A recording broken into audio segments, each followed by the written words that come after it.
राधे राधे दोस्तों, आप सभी को दीपावली की हार्दिक शुभकामनाएं। दीपावली का पर्व आने वाला है और हिंदू धर्म में इसे सबसे बड़ा और शुभ त्योहार माना जाता है।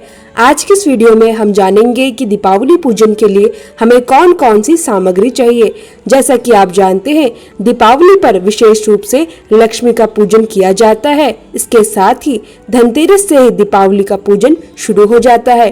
तो इस वीडियो में आप दीपावली पूजन की सारी सामग्री जानेंगे। आप चाहे तो एक लिस्ट बना लें ताकि पहले ही आप सब कुछ तैयारी कर लें और पूजन के समय कोई भी हड़बड़ी ना हो। सबसे पहले हमें चाहिए होगी चौकी।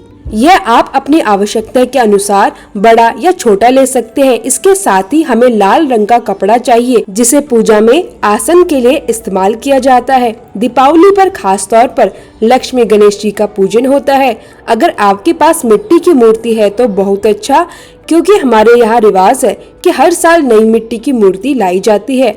लेकिन अगर आपके पास धातु की मूर्ति है जैसे चांदी, पीतल या किसी अन्य धातु की, तो आप इन्हें पंचामृत स्नान करके पूजन कर सकते हैं। इसका मतलब है कि हर साल नई मूर्ति लाने की जरूरत नहीं। अगर आपके पास मूर्ति नहीं है तो पोस्टर या फोटो भी ले सकते हैं, जैसे कुछ इस तरह का पोस्टर जिसमें माता लक्ष्मी, गणेश जी और सरस्वती माता की फोटो हो। अब बात करते हैं दियों की। दीपावली पर दिया जलाना बहुत ज्यादा जरूरी होता है। इसके लिए हमें चाहिए देसी घी। कम से कम 5 दिए देसी घी में जलाएं। बाकी के लिए आप सरसों का तेल इस्तेमाल कर सकते हैं या तिल का तेल भी आप इस्तेमाल कर सकते हैं। दीपावली पर मिट्टी के दियों का बहुत महत्व है। किसी घर में 21, 51 या 101 दिए जलाए जाते हैं। आप अपने हिसाब से ले सकते हैं। एक बड़ा दिया भी होना चाहिए जो पूरी रात जलता रहे। अब बात करते हैं पूजा की थाली की सामग्री की। तिलक करने के लिए हमें हल्दी और अक्षत चाहिए। कपास या कलावा भी चाहिए जिसे पूजा करने वाले अपने हाथों में बांधे।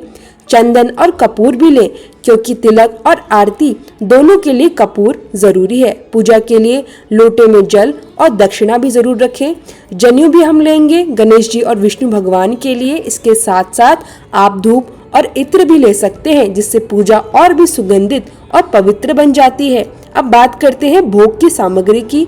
लक्ष्मी जी को खीर, हलवा या कोई भी मिठाई बहुत प्रिय है।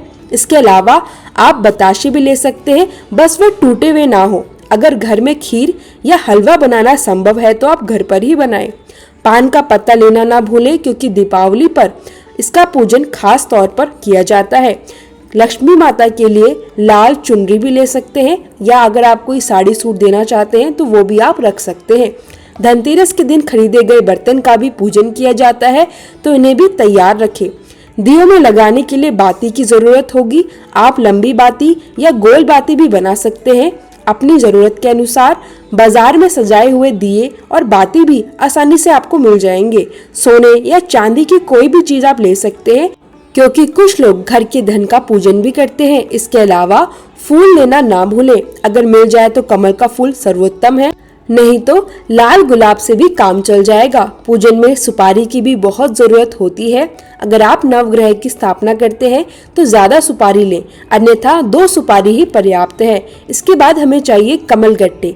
लक्ष्मी माता को कमल गट्टे बहुत प्रिय है। आप 5, 11, 21 जितनी चढ़ाना चाहें उतने ले सकते हैं। कौड़ी भी लक्ष्मी माता को बहुत प्रिय होती है। कम से कम 2 कौड़ी जरूर चढ़ाएं। गौमती चक्र भी ले सकते हैं, ये भी माता लक्ष्मी को अति प्रिय है। इन चीजों को हर साल नए लेने की जरूरत नहीं है। पिछले साल की सामग्री अगर शुद्धि कर दी जाए तो उसे पुनः पूजन में इस्तेमाल किया जा सकता है। शुद्धि करने के लिए आप गंगा जल का छींटा लगा सकते हैं। 7 अनाज भी जरूरी है। इसमें धनिया का होना बहुत ज्यादा आवश्यक है। बाकी कोई भी 7 अनाज आप इस्तेमाल कर सकते हैं। अगर आप कलश स्थापना नहीं करते हैं तो ऊपर बताई गई सामग्री आपके लिए पूरी है। अगर कलश स्थापना करते हैं तो कलश के लिए अलग से सामग्री चाहिए, जैसे तांबे या पीतल का कलश, आम के पत्ते, अगर नहीं मिले तो आप अशोक के पत्ते भी लगा सकते हैं, गंगा जल, सुपारी, हल्दी की गांठ, एक सिक्का, चावल और फूल। कलश के ऊपर रखने के लिए एक नारियल चाहिए। धनतेरस के दिन खरीदी गई झाड़ू भी ले लेनी चाहिए। फूल झाड़ू या सीक की झाड़ू, जो भी आप इस्तेमाल करते हो। झाड़ू का पूजन धनतेरस या दीपावली के दिन किया जाता है। तो दोस्तों, यह थी पूरी दीपावली पूजन सामग्री की जानकारी। साल की दीपावली आप सभी के घर खुशियाँ लेकर आए। महालक्ष्मी की कृपा आप सभी पर सदा बनी रहे। राधे राधे।